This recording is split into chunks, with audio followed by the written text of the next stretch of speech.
The Fall of the House of Usher by Edgar Allan Poe.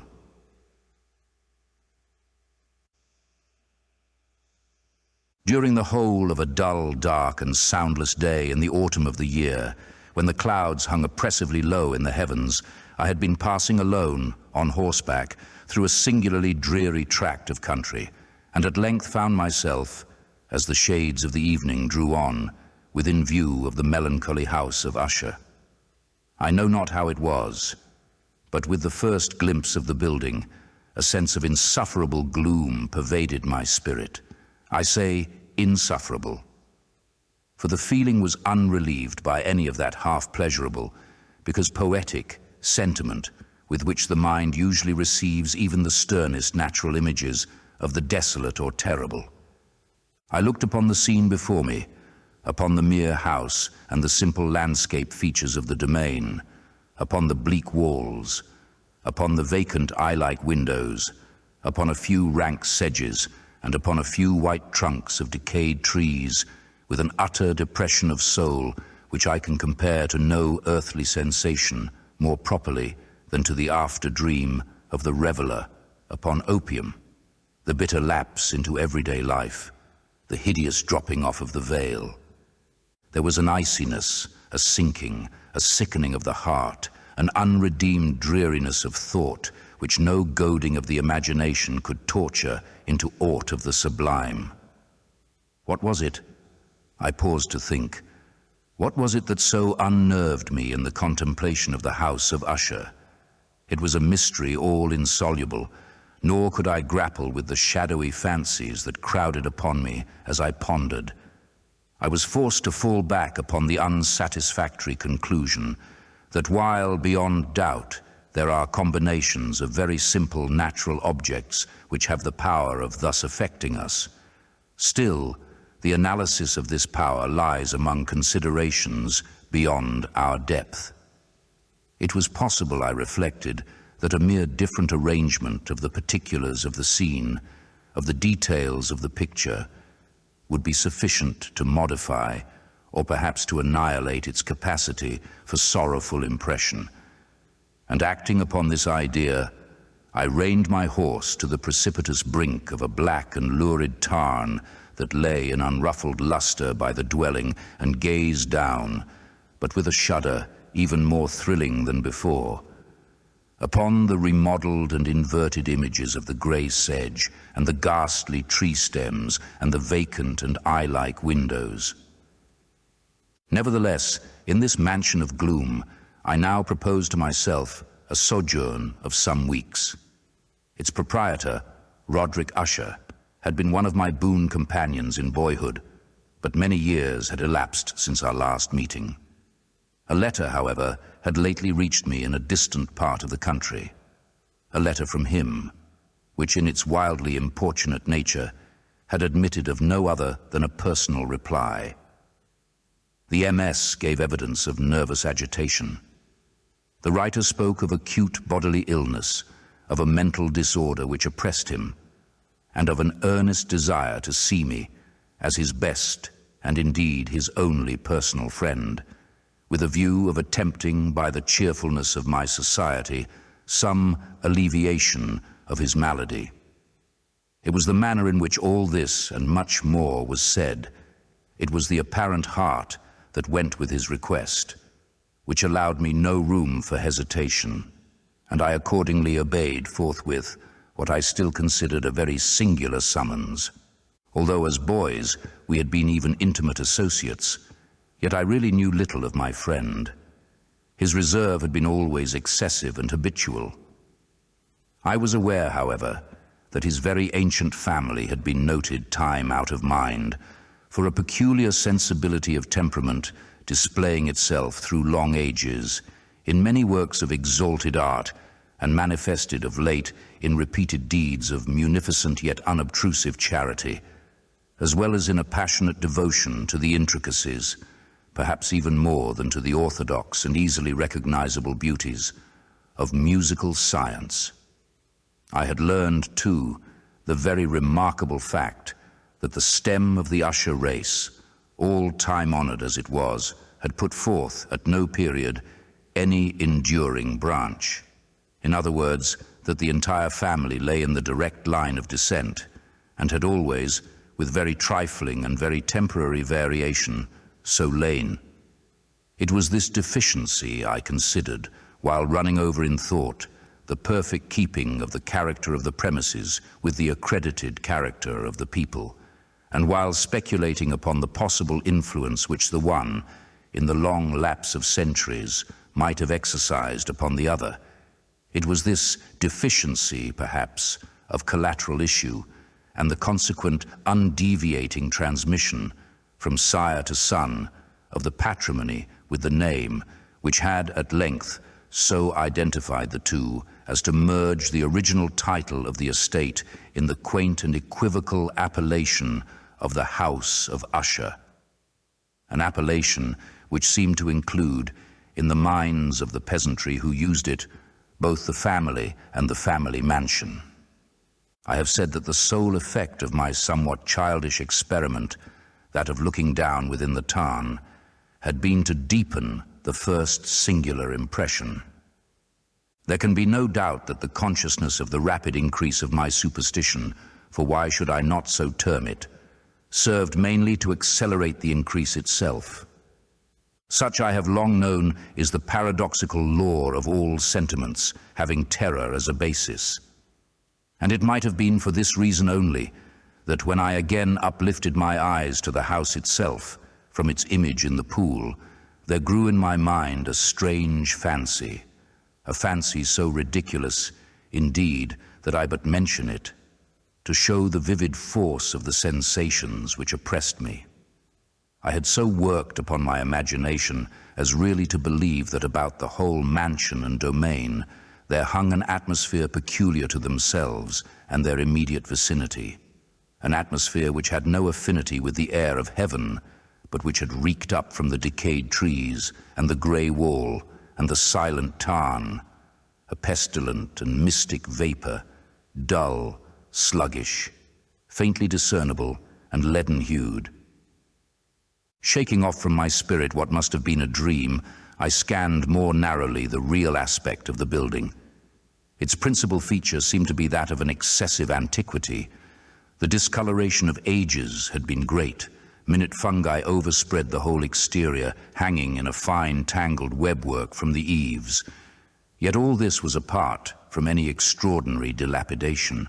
No portion of the masonry had fallen, and there appeared to be a wild inconsistency between its still perfect adaptation of parts and the crumbling condition of the individual stones. In this there was much that reminded me of the specious totality of old woodwork, which has rotted for long years in some neglected vault with no disturbance from the breath of the external air. Beyond this indication of extensive decay, however, the fabric gave little token of instability. Perhaps the eye of a scrutinizing observer might have discovered a barely perceptible fissure, which, extending from the roof of the building in front, made its way down the wall in a zigzag direction until it became lost in the sullen waters of the tarn. Noticing these things, I rode over a short causeway to the house. A servant in waiting took my horse, and I entered the Gothic archway of the hall. A valet of stealthy step thence conducted me in silence through many dark and intricate passages in my progress to the studio of his master. Much that I encountered on the way contributed, I know not how, to heighten the vague sentiments of which I have already spoken. While the objects around me, while the carvings of the ceilings, the somber tapestries of the walls, the ebony blackness of the floors, and the phantasmagoric armorial trophies which rattled as I strode, were but matters to which, or to such as which, I had been accustomed from my infancy, while I hesitated not to acknowledge how familiar was all this. I still wondered to find how unfamiliar were the fancies which ordinary images were stirring up.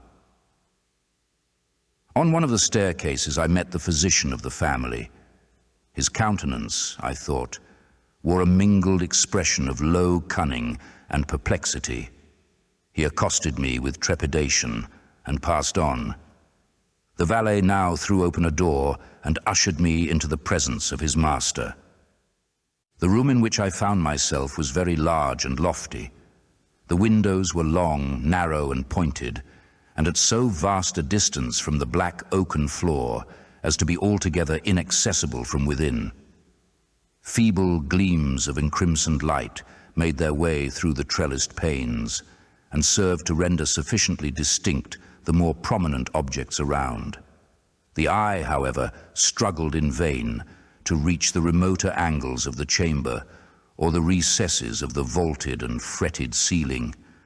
Dark draperies hung upon the walls. The general furniture was profuse, comfortless, antique, and tattered. Many books and musical instruments lay scattered about, but failed to give any vitality to the scene. I felt that I breathed an atmosphere of sorrow. An air of stern, deep, and irredeemable gloom hung over and pervaded all. Upon my entrance, Usher rose from a sofa on which he had been lying at full length and greeted me with a vivacious warmth which had much in it, I at first thought, of an overdone cordiality, of the constrained effort of the ennuyé man of the world. A glance, however, at his countenance convinced me of his perfect sincerity. We sat down, and for some moments while he spoke not, I gazed upon him with a feeling half of pity, half of awe. Surely, man had never before so terribly altered, in so brief a period, as had Roderick Usher. It was with difficulty that I could bring myself to admit the identity of the man being before me with the companion of my early boyhood. Yet the character of his face had been at all times remarkable. A cadaverousness of complexion, an eye large, liquid, and luminous beyond comparison, lips somewhat thin and very pallid, but of a surpassingly beautiful curve, a nose of a delicate Hebrew model, but with a breadth of nostril unusual in similar formations, a finely molded chin, speaking in its want of prominence, of a want of moral energy, hair of a more than web-like softness and tenuity. These features, with an inordinate expansion above the regions of the temple, made up altogether a countenance not easily to be forgotten. And now, in the mere exaggeration of the prevailing character of these features and of the expression they were wont to convey, lay so much of change that I doubted to whom I spoke. The now ghastly pallor of the skin and the now miraculous luster of the eye, above all things startled and even awed me. The silken hair, too, had been suffered to grow all unheeded, and as, in its wild gossamer texture, it floated rather than fell about the face, I could not, even with effort, connect its arabesque expression with any idea of simple humanity.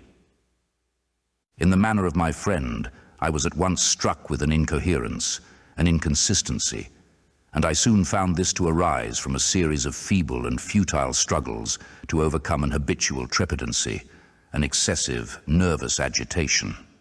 For something of this nature I had indeed been prepared, no less by his letter than by reminiscences of certain boyish traits and by conclusions deduced from his peculiar physical conformation and temperament. His action was alternately vivacious and sullen. His voice varied rapidly from a tremulous indecision, when the animal spirit seemed utterly in abeyance, to that species of energetic concision, that abrupt, weighty, unhurried, and hollow-sounding enunciation, that leaden, self-balanced, and perfectly modulated guttural utterance which may be observed in the lost drunkard or the irreclaimable eater of opium during the periods of his most intense excitement. It was thus that he spoke of the object of my visit, of his earnest desire to see me, and of the solace he expected me to afford him. He entered at some length into what he conceived to be the nature of his malady. It was, he said, a constitutional and a family evil, and one for which he despaired to find a remedy, a mere nervous affection, he immediately added, which would undoubtedly soon pass off. It displayed itself in a host of unnatural sensations. Some of these, as he detailed them, interested and bewildered me, although perhaps the terms and the general manner of the narration had their weight. He suffered much from a morbid acuteness of the senses. The most insipid food was alone endurable. He could wear only garments of certain texture. The odors of all flowers were oppressive. His eyes were tortured by even a faint light, and there were but peculiar sounds, and these from stringed instruments, which did not inspire him with horror. To an anomalous species of terror, I found him a bounden slave. "I shall perish," said he. "I must perish in this deplorable folly. Thus, and not otherwise, shall I be lost. I dread the events of the future, not in themselves, but in their results. I shudder at the thought of any, even the most trivial, incident, which may operate upon this intolerable agitation of soul. I have, indeed, no abhorrence of danger, except in its absolute effect, in terror. In this unnerved, in this pitiable condition, I feel that the period will sooner or later arrive when I must abandon life and reason together, in some struggle with the grim phantasm, fear. I learned, moreover, at intervals, and through broken and equivocal hints, another singular feature of his mental condition. He was enchained by certain superstitious impressions in regard to the dwelling which he tenanted, and whence, for many years, he had never ventured forth.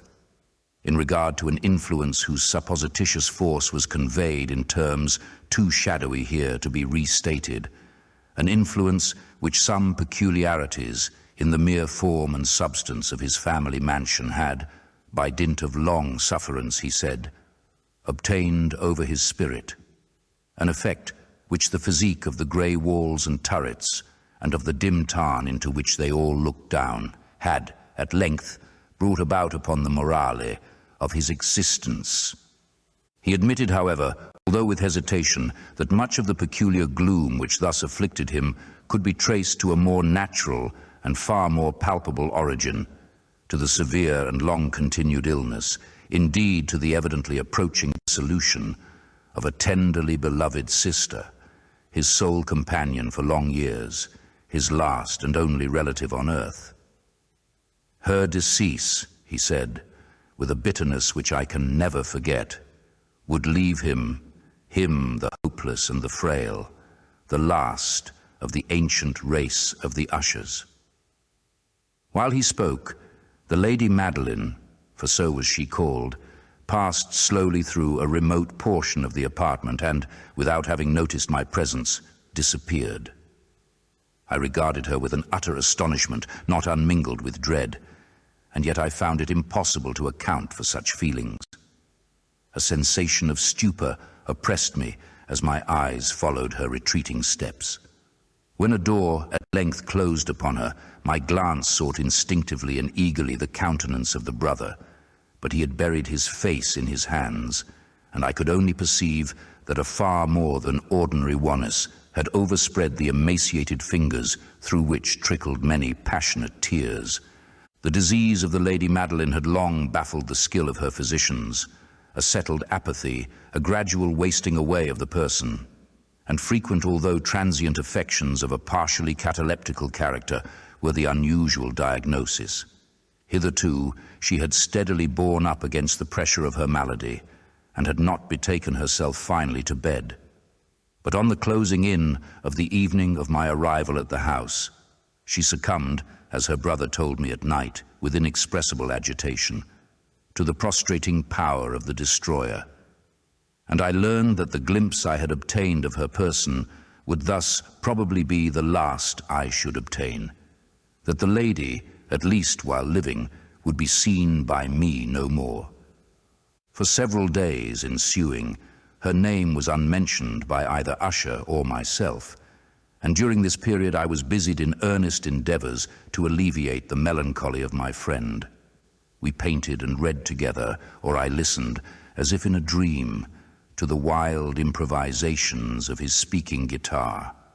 And thus, as a closer and still closer intimacy admitted me more unreservedly into the recesses of his spirit, the more bitterly did I perceive the futility of all attempt at cheering a mind from which darkness, as if an inherent positive quality, poured forth upon all objects of the moral and physical universe in one unceasing radiation of gloom. I shall ever bear about me a memory of the many solemn hours I thus spent alone with the master of the house of Usher. Yet I should fail in any attempt to convey an idea of the exact character of the studies or of the occupations in which he involved me or led me the way. An excited and highly distempered ideality threw a sulphurous luster over all. His long improvised dirges will ring forever in my ears. Among other things, I hold painfully in mind a certain singular perversion and amplification of the wild air of the last waltz of von Weber. From the paintings over which his elaborate fancy brooded, and which grew, touch by touch, into vagueness, at which I shuddered the more thrillingly, because I shuddered knowing not why, from these paintings, vivid as their images now are before me, I would in vain endeavor to educe more than a small portion which should lie within the compass of merely written words. By the utter simplicity, by the nakedness of his designs, he arrested and overawed attention. If ever mortal painted an idea, that mortal was Roderick Usher. For me, at least, in the circumstances then surrounding me, there arose out of the pure abstractions which the hypochondriac contrived to throw upon his canvas, an intensity of intolerable awe, no shadow of which felt I ever yet in the contemplation of the certainly glowing yet too concrete reveries of Fuseli. One of the phantasmagoric conceptions of my friend, partaking not so rigidly of the spirit of abstraction, may be shadowed forth, although feebly, in words. A small picture presented the interior of an immensely long and rectangular vault or tunnel with low walls, smooth, white, and without interruption or device. Certain accessory points of the design served well to convey the idea that this excavation lay at an exceeding depth below the surface of the earth. No outlet was observed in any portion of its vast extent, and no torch or other artificial source of light was discernible.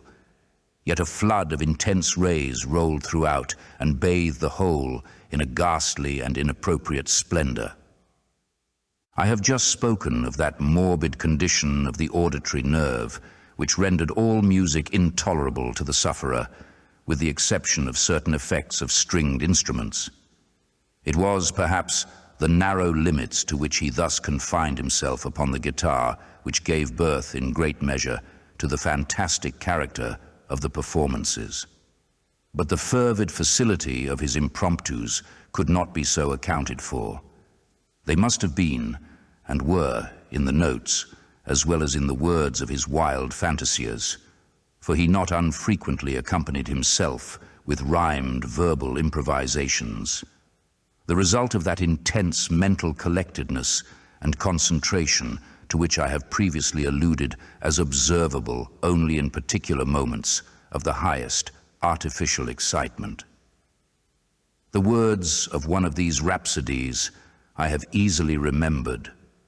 I was, perhaps, the more forcibly impressed with it as he gave it, because, in the under or mystic current of its meaning, I fancied that I perceived, and for the first time, a full consciousness on the part of Usher of the tottering of his lofty reason upon her throne. The verses, which were entitled "The Haunted Palace," ran very nearly, if not accurately, thus. 1. In the greenest of our valleys, by good angels tenanted, once a fair and stately palace, radiant palace, reared its head. In the monarch thought's dominion, it stood there. Never seraph spread a pinion over fabric half so fair. 2. Banners yellow, glorious, golden, on its roof did float and flow. All this was in the olden time, long ago. And every gentle air that dallied in that sweet day, along the ramparts plumed and pallid, a winged odor went away. 3. Wanderers in that happy valley. Through 2 luminous windows saw spirits moving musically to a lute's well-tuned law. Round about a throne, where sitting Porphyrogene, in state his glory well befitting, the ruler of the realm was seen. 4. And all with pearl and ruby glowing was the fair palace door, through which came flowing, flowing, flowing, and sparkling evermore a troop of echoes whose sweet duty was but to sing, in voices of surpassing beauty, the wit and wisdom of their king. 5. But evil things in robes of sorrow assailed the monarch's high estate. Ah, let us mourn, for never morrow shall dawn upon him, desolate. And round about his home the glory that blushed and bloomed is but a dim remembered story of the old time entombed. 6. And travellers now within that valley, through the red-litten windows see vast forms that move fantastically to a discordant melody, while like a rapid ghastly river, through the pale door, a hideous throng rush out forever, and laugh but smile no more. I well remember that suggestions arising from this ballad led us into a train of thought wherein there became manifest an opinion of Usher's, which I mention not so much on account of its novelty, for other men have thought thus, as on account of the pertinacity with which he maintained it. This opinion, in its general form, was that of the sentience of all vegetable things. But in his disordered fancy, the idea had assumed a more daring character and trespassed, under certain conditions, upon the kingdom of inorganization. I lack words to express the full extent or the earnest abandon of his persuasion. The belief, however, was connected, as I have previously hinted, with the grey stones of the home of his forefathers. The conditions of the sentience had been here, he imagined, fulfilled in the method of collocation of these stones, in the order of their arrangement, as well as in that of the many fungi which overspread them, and of the decayed trees which stood around, above all, in the long undisturbed endurance of this arrangement, and in its reduplication in the still waters of the Tarn. Its evidence, the evidence of the sentience, was to be seen, he said, and I here started as he spoke, in the gradual yet certain condensation of an atmosphere of their own about the waters and the walls. The result was discoverable, he added, in that silent yet importunate and terrible influence which for centuries had moulded the destinies of his family, and which made him what I now saw him, what he was. Such opinions need no comment, and I will make none. Our books, the books which for years had formed no small portion of the mental existence of the invalid, were, as might be supposed, in strict keeping with this character of phantasm. We pored together over such works as the Ververte et Chartreuse of Gresset, the Belphegor of Machiavelli, the Heaven and Hell of Swedenborg, the Subterranean Voyage of Nicholas Klim by Holberg, the Chiromancy of Robert Flood, of Jean d'Indaginé, and of de la Chambre, the Journey into the Blue Distance of Tieck, and the City of the Sun of Campanella. One favorite volume was a small octavo edition of the Directorium Inquisitorium by the Dominican Aymeric de Giron. And there were passages in Pomponius Mela about the old African satyrs and ogipans, over which Usher would sit dreaming for hours. His chief delight, however, was found in the perusal of an exceedingly rare and curious book in Quarto Gothic, the Manual of a Forgotten Church, the Vigiliae Mortuorum Secundum Chorum Ecclesiae Maguntine. I could not help thinking of the wild ritual of this work and of its probable influence upon the hypochondriac, when one evening, having informed me abruptly that the Lady Madeline was no more, he stated his intention of preserving her corpse for a fortnight, previously to its final interment, in one of the numerous vaults within the main walls of the building.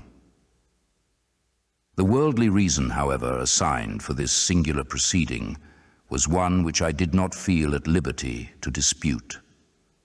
The brother had been led to his resolution, so he told me, by consideration of the unusual character of the malady of the deceased, of certain obtrusive and eager inquiries on the part of her medical men, and of the remote and exposed situation of the burial ground of the family. I will not deny that when I called to mind the sinister countenance of the person whom I met upon the staircase, on the day of my arrival at the house, I had no desire to oppose what I regarded as, at best, but a harmless, and by no means an unnatural precaution. At the request of Usher, I personally aided him in the arrangements for the temporary entombment. The body having been encoffined, we two alone bore it to its rest.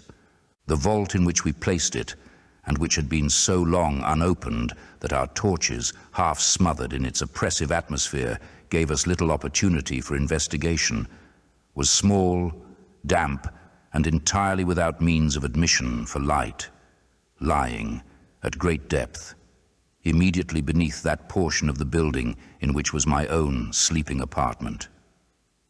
It had been used, apparently, in remote feudal times for the worst purposes of a donjon keep, and, in later days, as a place of deposit for powder or some other highly combustible substance, as a portion of its floor and the whole interior of a long archway through which we reached it were carefully sheathed with copper.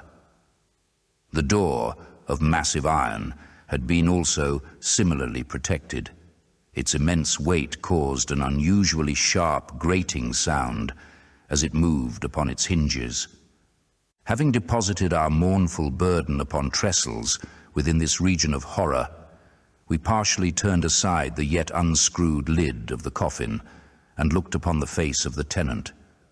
A striking similitude between the brother and sister now first arrested my attention, and Usher, divining, perhaps, my thoughts, murmured out some few words from which I learned that the deceased and himself had been twins, and that sympathies of a scarcely intelligible nature had always existed between them. Our glances, however, rested not long upon the dead, for we could not regard her unawed. The disease which had thus entombed the lady in the maturity of youth had left, as usual in all maladies of a strictly cataleptical character, the mockery of a faint blush upon the bosom and the face, and that suspiciously lingering smile upon the lip which is so terrible in death. We replaced and screwed down the lid, and, having secured the door of iron, made our way, with toil, into the scarcely less gloomy apartments of the upper portion of the house. And now, some days of bitter grief having elapsed, an observable change came over the features of the mental disorder of my friend. His ordinary manner had vanished. His ordinary occupations were neglected or forgotten. He roamed from chamber to chamber with hurried, unequal, and objectless step. The pallor of his countenance had assumed, if possible, a more ghastly hue, but the luminousness of his eye had utterly gone out. The once occasional huskiness of his tone was heard no more, and a tremulous quaver, as if of extreme terror, habitually characterized his utterance. There were times, indeed, when I thought his unceasingly agitated mind was laboring with some oppressive secret, to divulge which he struggled for the necessary courage. At times, again, I was obliged to resolve all into the mere inexplicable vagaries of madness, for I beheld him gazing upon vacancy for long hours, in an attitude of the profoundest attention, as if listening to some imaginary sound. It was no wonder that his condition terrified, that it infected me. I felt creeping upon me by slow yet certain degrees the wild influences of his own fantastic yet impressive superstitions. It was, especially, upon retiring to bed late in the night of the 7th or 8th day after the placing of the Lady Madeline within the donjon, that I experienced the full power of such feelings. Sleep came not near my couch, while the hours waned and waned away. I struggled to reason off the nervousness which had dominion over me. I endeavored to believe that much, if not all of what I felt, was due to the bewildering influence of the gloomy furniture of the room, of the dark and tattered draperies, which, tortured into motion by the breath of a rising tempest, swayed fitfully to and fro upon the walls and rustled uneasily about the decorations of the bed. But my efforts were fruitless. An irrepressible tremor gradually pervaded my frame, and at length there sat upon my very heart an incubus of utterly causeless alarm. Shaking this off with a gasp and a struggle, I uplifted myself upon the pillows, and peering earnestly within the intense darkness of the chamber, hearkened. I know not why, except that an instinctive spirit prompted me, to certain low and indefinite sounds which came, through the pauses of the storm, at long intervals, I knew not whence. Overpowered by an intense sentiment of horror, unaccountable yet unendurable, I threw on my clothes with haste, for I felt that I should sleep no more during the night, and endeavored to arouse myself from the pitiable condition into which I had fallen by pacing rapidly to and fro through the apartment. I had taken but few turns in this manner when a light step on an adjoining staircase arrested my attention. I presently recognized it as that of Usher. In an instant afterward he rapped with a gentle touch at my door and entered, bearing a lamp. His countenance was, as usual, cadaverously wan, but moreover there was a species of mad hilarity in his eyes, an evidently restrained hysteria in his whole demeanor. His air appalled me, but anything was preferable to the solitude which I had so long endured, and I even welcomed his presence as a relief. "And you have not seen it," he said abruptly, after having stared about him for some moments in silence. "You have not then seen it, but stay, you shall." Thus speaking, and having carefully shaded his lamp, he hurried to one of the casements and threw it freely open to the storm. The impetuous fury of the entering gust nearly lifted us from our feet. It was, indeed, a tempestuous yet sternly beautiful night, and one wildly singular in its terror and its beauty. A whirlwind had apparently collected its force in our vicinity, for there were frequent and violent alterations in the direction of the wind, and the exceeding density of the clouds, which hung so low as to press upon the turrets of the house, did not prevent our perceiving the lifelike velocity with which they flew careering from all points against each other without passing away into the distance. I say that even their exceeding density did not prevent our perceiving this, yet we had no glimpse of the moon or stars, nor was there any flashing forth of the lightning. But the undersurfaces of the huge masses of agitated vapor, as well as all terrestrial objects immediately around us, were glowing in the unnatural light of a faintly luminous and distinctly visible gaseous exhalation which hung about and enshrouded the mansion. "You must not, you shall not behold this," said I, shuddering to Usher, as I led him with a gentle violence from the window to a seat. "These appearances which bewilder you are merely electrical phenomena not uncommon, or it may be that they have their ghastly origin in the rank miasma of the tarn. Let us close this casement. The air is chilling and dangerous to your frame. Here is one of your favorite romances. I will read, and you shall listen, and so we will pass away this terrible night together." The antique volume which I had taken up was The Mad Tryst of Sir Launcelot Canning. but I had called it a favourite of Usher's more in sad jest than in earnest. For in truth, there is little in its uncouth and unimaginative prolixity which could have had interest for the lofty and spiritual ideality of my friend. It was, however, the only book immediately at hand, and I indulged a vague hope that the excitement which now agitated the hypochondriac might find relief, for the history of mental disorder is full of similar anomalies, even in the extremeness of the folly which I should read. Could I have judged, indeed, by the wild, overstrained air of vivacity with which he hearkened, or apparently hearkened, to the words of the tale, I might well have congratulated myself upon the success of my design. I had arrived at that well-known portion of the story where Ethelred, the hero of the tryst, having sought in vain for peaceable admission into the dwelling of the hermit, proceeds to make good an entrance by force. Here, it will be remembered, the words of the narrative run thus: "And Ethelred, who was by nature of a doughty heart, and who was now mighty withal, on account of the powerfulness of the wine which he had drunken, waited no longer to hold parley with the hermit, who, in sooth, was of an obstinate and maliceful turn, but feeling the rain upon his shoulders, and fearing the rising of the tempest, uplifted his mace outright, and with blows made quickly room in the plankings of the door for his gauntleted hand, and now pulling therewith sturdily, he so cracked and ripped and tore all asunder that the noise of the dry and hollow-sounding wood alaroomed and reverberated throughout the forest."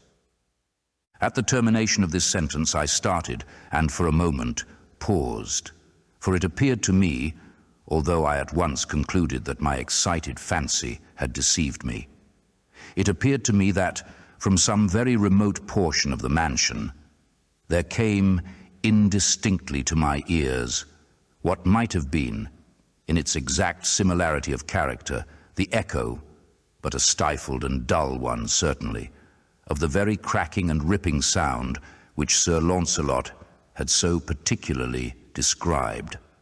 It was, beyond doubt, the coincidence alone which had arrested my attention, for amid the rattling of the sashes of the casements and the ordinary commingled noises of the still increasing storm, the sound in itself had nothing, surely, which should have interested or disturbed me.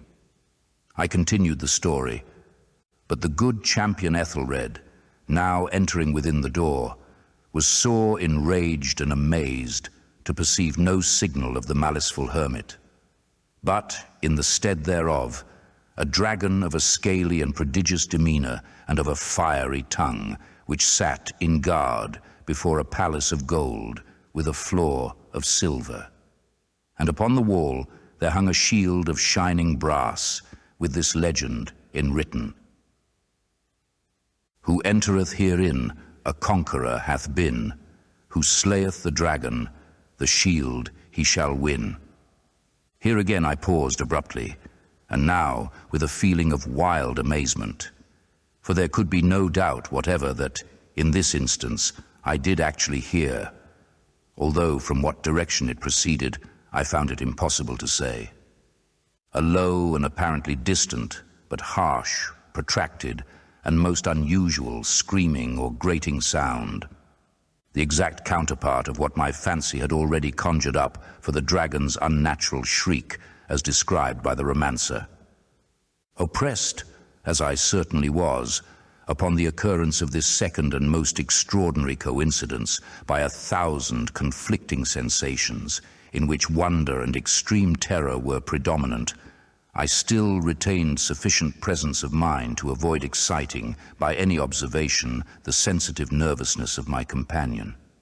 I was by no means certain that he had noticed the sounds in question, although assuredly a strange alteration had, during the last few minutes, taken place in his demeanour. From a position fronting my own, he had gradually brought round his chair, so as to sit with his face to the door of the chamber, and thus I could but partially perceive his features, although I saw that his lips trembled as if he were murmuring inaudibly. His head had dropped upon his breast, yet I knew that he was not asleep, from the wide and rigid opening of the eye as I caught a glance of it in profile. The motion of his body, too, was at variance with this idea, for he rocked from side to side with a gentle yet constant and uniform sway. Having rapidly taken notice of all this, I resumed the narrative of Sir Launcelot, which thus proceeded. And now the champion, having escaped from the terrible fury of the dragon, bethinking himself of the brazen shield and of the breaking up of the enchantment which was upon it, removed the carcass from out of the way before him and approached valorously over the silver pavement of the castle to where the shield was upon the wall, which in sooth tarried not for his full coming, but fell down at his feet upon the silver floor with a mighty great and terrible ringing sound. No sooner had these syllables passed my lips than, as if a shield of brass had indeed, at the moment, fallen heavily upon a floor of silver, I became aware of a distinct, hollow, metallic, and clangorous, yet apparently muffled, reverberation. Completely unnerved, I leaped to my feet, but the measured rocking movement of Usher was undisturbed. I rushed to the chair in which he sat. His eyes were bent fixedly before him, and throughout his whole countenance there reigned a stony rigidity. But as I placed my hand upon his shoulder, there came a strong shudder over his whole person. A sickly smile quivered about his lips, and I saw that he spoke in a low, hurried, and gibbering murmur, as if unconscious of my presence. Bending closely over him, I at length drank in the hideous import of his words. Not hear it? Yes, I hear it, and have heard it. Long, long, long, many minutes, many hours, many days have I heard it. Yet I dared not. Oh, pity me, miserable wretch that I am. I dared not speak. We have put her living in the tomb. Said I not that my senses were acute? I now tell you that I heard her first feeble movements in the hollow coffin. I heard them many, many days ago, yet I dared not speak. And now, tonight, Ethelred, ha, ha, the breaking of the hermit's door, and the death cry of the dragon, and the clangor of the shield. Say, rather, the rending of her coffin, and the grating of the iron hinges of her prison, and her struggles within the coppered archway of the vault. Oh, whither shall I fly? Will she not be here anon?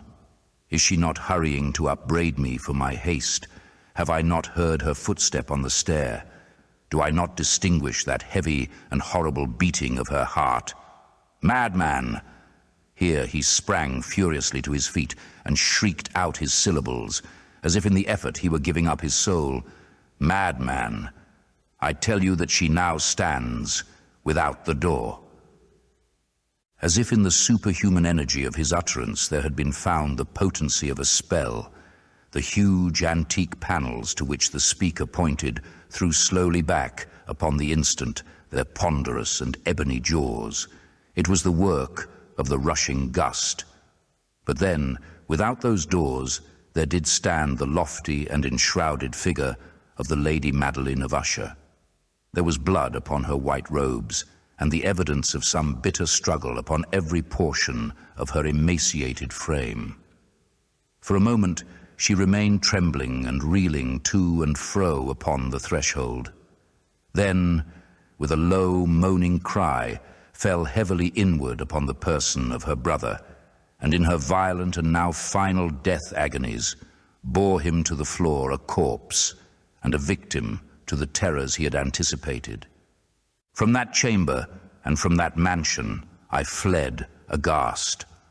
The storm was still abroad in all its wrath as I found myself crossing the old causeway. Suddenly there shot along the path a wild light, and I turned to see whence a gleam so unusual could have issued, for the vast house and its shadows were alone behind me.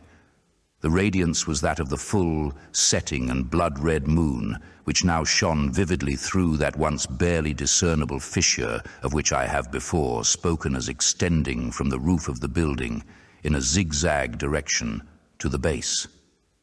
While I gazed, this fissure rapidly widened. There came a fierce breath of the whirlwind.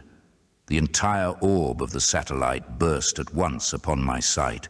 My brain reeled as I saw the mighty walls rushing asunder. There was a long, tumultuous shouting sound, like the voice of 1,000 waters, and the deep and dank tarn at my feet closed sullenly and silently over the fragments of the house of Usher.